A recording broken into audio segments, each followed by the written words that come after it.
Welcome to Anything Cricket. Let's talk.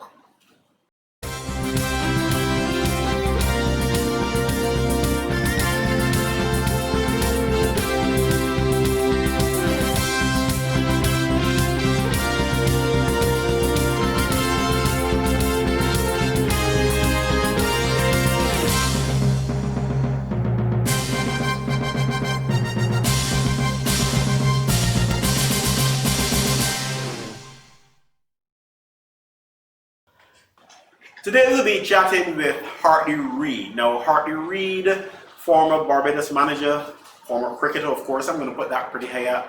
Cricket administrator, umpire, match referee. I can go on, but there's only so much time in a day. Welcome to Anything Cricket. Let's talk, Hartley Reid. Well, thank you, Philip. Happy to be here. And of course, from a cricketing family as well. So you're not the only one who played cricket. In fact, some of your relatives would have played at even a higher level. Winston, I still argue the best spin bowler Barbados ever produced. Most effective. He's my mother's 11th child. One I love very much because he would have played. And there was Mark Reid. He also played for the YMPC. He and Winston played at the YMPC. But then I will go to my first brother George Reid. He would have batted opening batsman for Police. And also a bowler. In fact, he had the distinction of, in one match, taking 9 for 15 against Wanderers in the first division cricket. So there is some cricket in my family. The others, brothers, I'm sure they would be annoyed if I don't mention them, Keith and Richmond. But I would not bring their names at this level. They have also played cricket.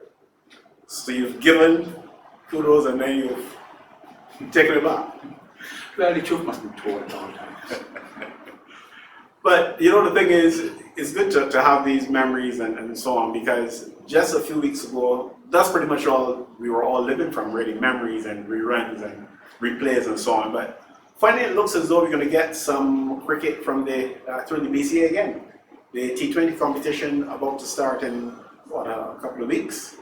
What are your thoughts with the lockdown now being completed, and here's hoping that it remains a thing of the past as we look forward to getting some action on the field, Hartley? Well, I'm happy that the BCA has come to the public and their shareholders, the clubs, with some kind of cricket, because when the lockdown was enforced, I kept saying, but the BCA now has this opportunity. There's no cricket, so the board could meet by any means where possible and formulate something so that when the lockdown was lifted, we would hear cricket. So then I heard about the meeting that the BCA would have had with the stakeholders. And when I heard about this 17 series, I don't know what they were talking about. 17 rounds of 17 T20. rounds of cricket. I smiled because I said, well, there goes that madness. But then I heard that they had a meeting with and that I saw Ezra Stewart. He wrote an excellent article where he suggested that instead of having these 17 rounds of cricket, that the BCA, they already have a tournament where they play in the second division, where the first innings is played over 35 minute duration each 35 overs. 35 overs each team. That's on the first day. And then the second day, because it's only played over 2 days. And the second day, you revert to the conventional way where everybody then bats, you can bat for the entire day. So like that, you got 2 forms of cricket in one. So those who wanted to hone their skills in the limited overs field, they had the first innings to make as many runs as they could. And while the senior ones, because remember, in cricket, the BCA's cricket is not only at the elite level and the Premier League, but it goes right the way down to the second division. And those second division players, which also, I must state here, the second division also include women. And they would have an opportunity to play, have some good serious cricket. So I'm still waiting to hear what is the final position by the BCA, but you've just made it say that they're playing a T20 competition, so I don't know. Well, yeah, there's going to be T20 in groups, so that 17 wrong thing is history. But do you believe, though, that T20, that there's, I mean, you would describe the competition that you saw as a short present, so to speak. Isn't there kind of an irony that we've got 25 players in England playing Test cricket, but here in Barbados, the only format that we can expect to see between now and December is T20? I would just put it down to saying that it is an abbreviated season because of the COVID-19. The BCA operations looked for the easiest way possible and came up with this limited over, because you are quite right. There is no reason why you have to prolong the season from just after, at the beginning of May, and it goes to December. We have been having, for years, certain clubs have been complaining that those clubs that are no longer vying for the championship, they lose interest. Yeah. And then sometimes they cannot field a full team. So we have an opportunity now that the competition has been shortened to play a proper competition, the same 4 innings a day, and have proper games played, and the teams will know that they're playing a shortened season, and they will have more to put in, so they shouldn't get tired and get disillusioned and lose interest. You know, we would hope, and we all would hope, that the COVID situation is under control in some form or fashion within, several months, even if it takes that. But certainly by the time we get into next year, we would hope that we wouldn't be facing that situation as it is now. And therefore, there is that possibility and that hope and that optimism that next year you could have a regional season. And if that is going to happen, wouldn't it be a good idea maybe to get some sort of red ball cricket? And I'm thinking of something whereby you can have sort of like a zonal tournament, something like what you had during the Arawak competition, or even something close to what you would have had when some years ago when there was a parish competition, red ball parish competition, even the 50 over format, so that you can get not only cricket for the sake of cricket, but meaningful cricket. But Philip, you have made a very good point, because you talk about next year, but I think, if my memory serves me correctly, I think that Cricket West Indies still looking at playing their PCL tournament, because we just had a draft. And the PCL normally starts in November. Mm-hmm. So if... Well, I said next year as a worst case scenario, in the event that, you're not in a situation to start in November as usual. I was looking at a worst case. But go ahead. But we don't have the way how all the... But Hartley, if you're going to talk about playing in November, then it makes my point even more critical. Exactly. That's what I was going to say to you. That it would be ideal if the BCA, which is a part of Cricket West Indies, would prepare their squad, the Barbados Pride now, because the local cricketers will get a chance to exhibit themselves and be, who knows, the BCA, the Barbados Pride might have to do a similar thing like what the Cricket West Indies has done, and prepare a 25-man team instead of just the 15-man squad. It would be sad, wouldn't it, given the fact that England and the West Indies, and to a great extent, if you want to say the West Indies, because it's a West Indies team that traveled to England. And wouldn't it be a shame if, having led the way out of COVID, so to speak, that other countries, actually take over and pass us? And this is where I'm going with it. If we do not prepare our players for a 4-day competition, the professional league, then how are you going to sustain a West Indies team in terms of any activity that will be scheduled for next year and even beyond that? Because, if you really understand sport and training and development, the loss of even a couple of months can set you back a long way. Well, Philip, I do not have to add anything else to what you just said. You have just identified the reason why we should be concentrating on serious forms of cricket, 4 innings aside, instead of these shortened versions that, in any case, many people say, I'm going to go and watch these shortened versions. Well, you made mention a short while ago of sex division and the women, and I know that Ayana has some burning questions regarding women's cricket. Yes, Hartley. The women didn't get to play their regional tournament this year. We had the director of cricket from Cricket West Indies, Jimmy Adams, earlier this year, and he mentioned that the attention will be turned to the Cricket World Cup, the 50 over World Cup, because if the qualifiers don't play, West Indies would automatically qualify. Can you tell me what is happening for the Barbadian cricketers? Is there any information you can give me on those? But Ayana, I'm sure you were talking to me because you knew that I was once the chairman of women's cricket. But alas, I must say, I am no longer involved in women's cricket. I can say that I am still in contact with a number of the female cricketers. And the BCA is doing nothing. I wouldn't even say a little or nothing. They are doing nothing when it comes to women's cricket. To the extent that a number of all leading female cricketers now have now gone up the hill, up to KFL, the University of West Indies KFL campus, where Pedro Collins now is in charge. He's the coach up there, because nothing is being done. We are so fortunate at the BCA, and I continue to say we because I still have this love for the BCA. But we have a coach, Richard Clark, excellent coach, one of the level 3 coach, you name it, all fully qualified. But the BCA still would not dedicate a coach to women's cricket. And there is no other person in Barbados who has the success.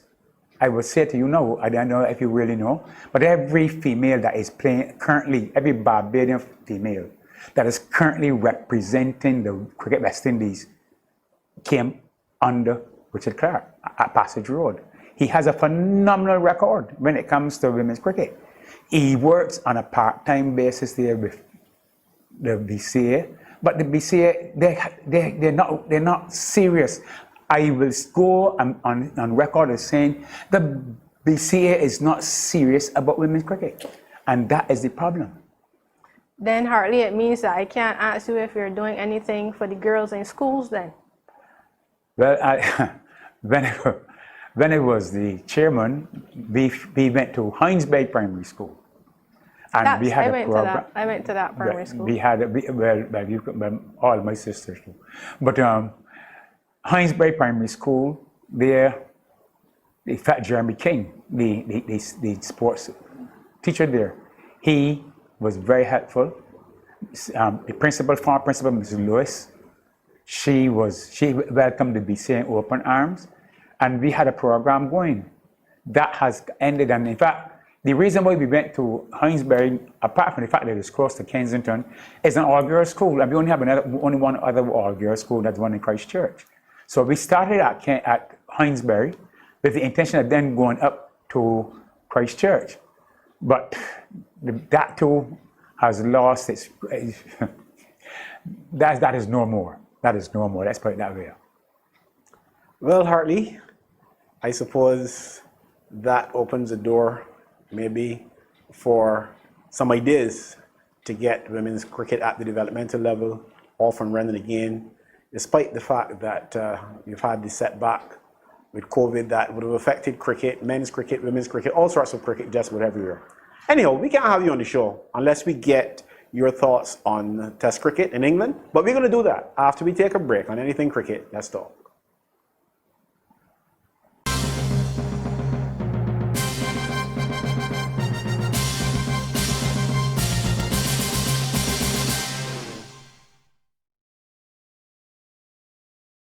Hartley, West Indies doing well in the Test series so far, won the lead, and just about to, well, do battle to try to go to a. You must be a happy man.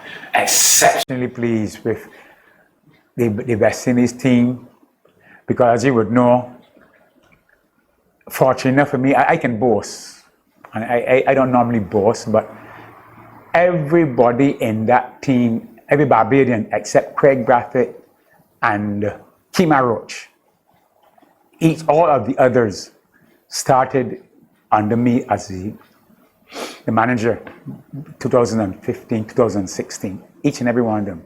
So I call them my children. Jason, excellent cricketer.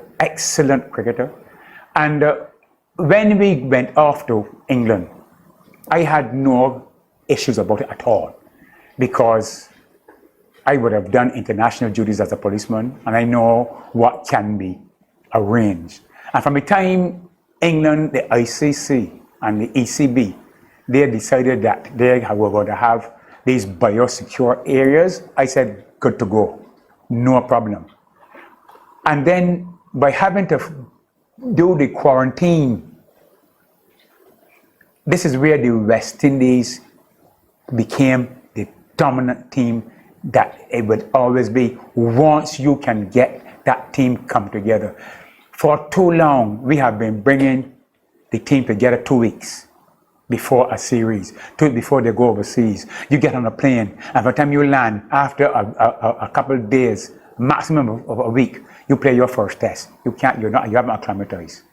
Now, the fellas were there for 30 days before you got a chance to play your first match. So when they were ready to play that first test, they were more ready than England.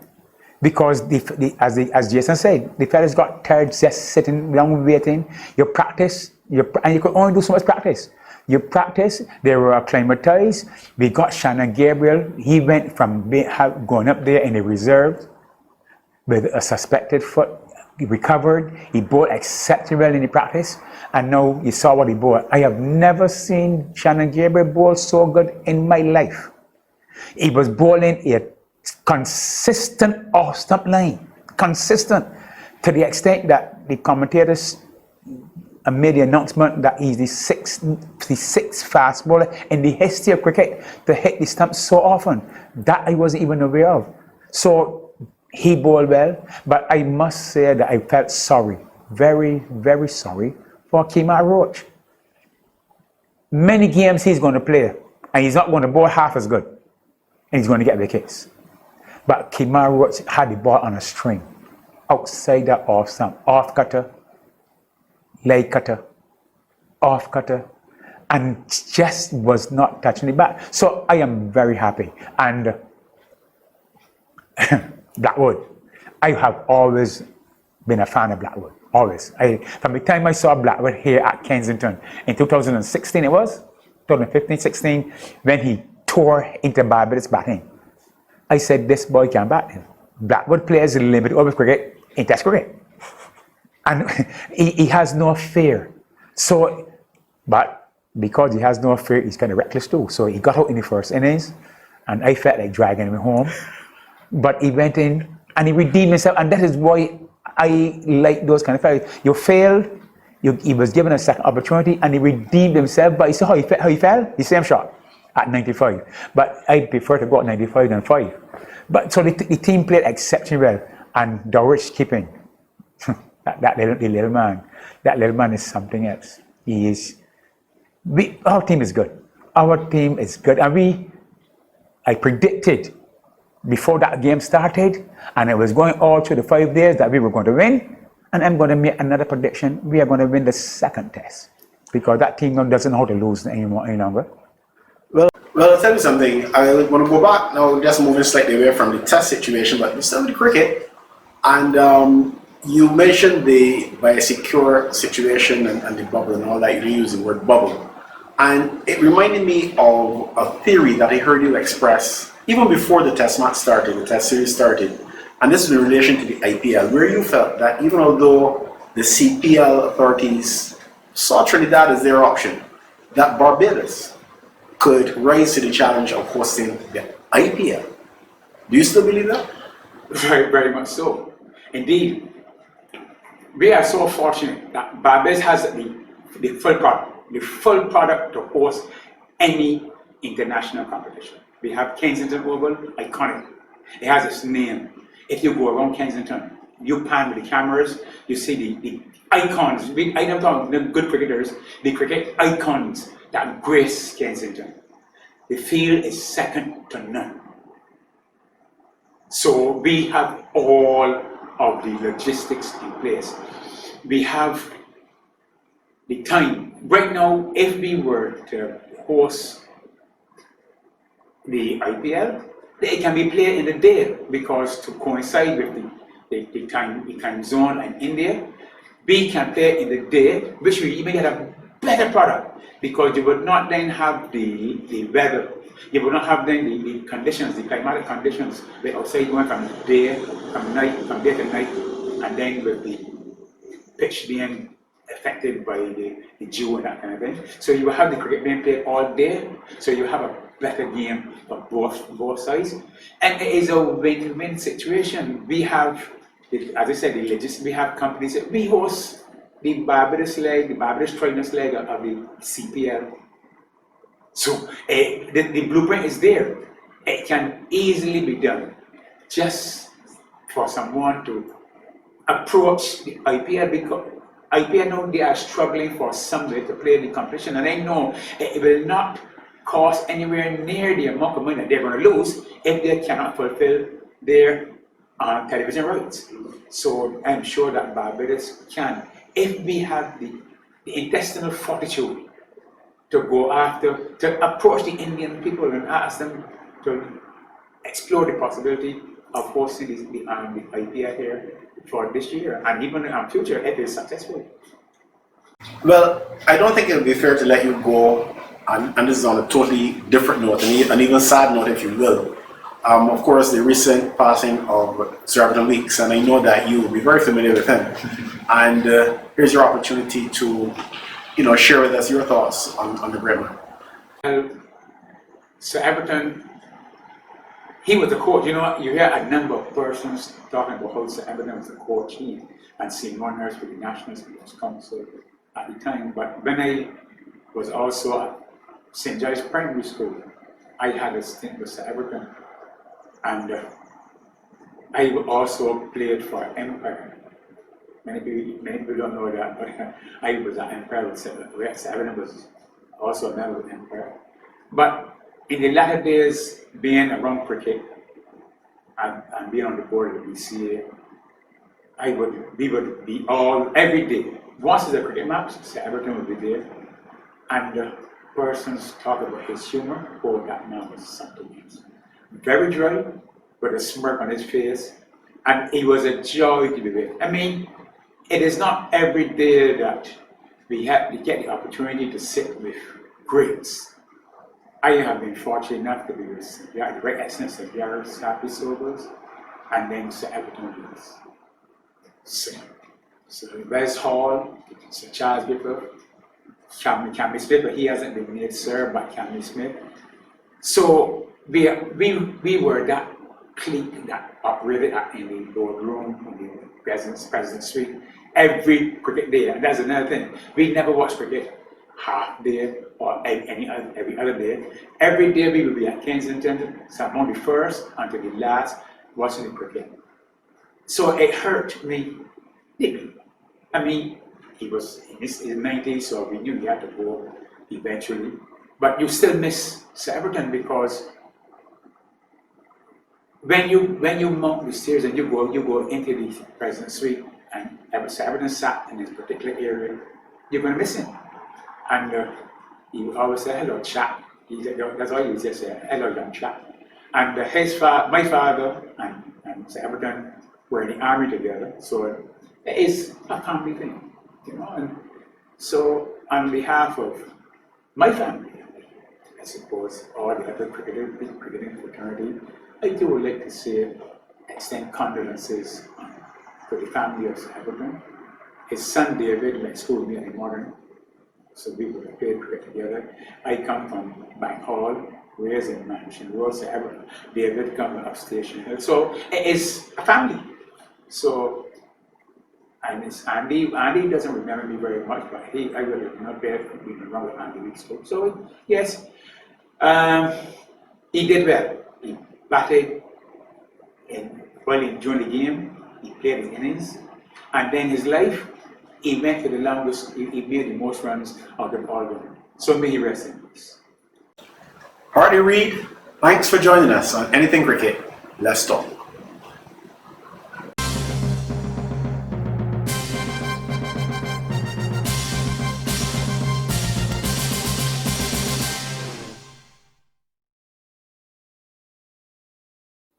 That's our show. Thanks for watching. Join us again soon for another episode of Anything Cricket. Let's talk.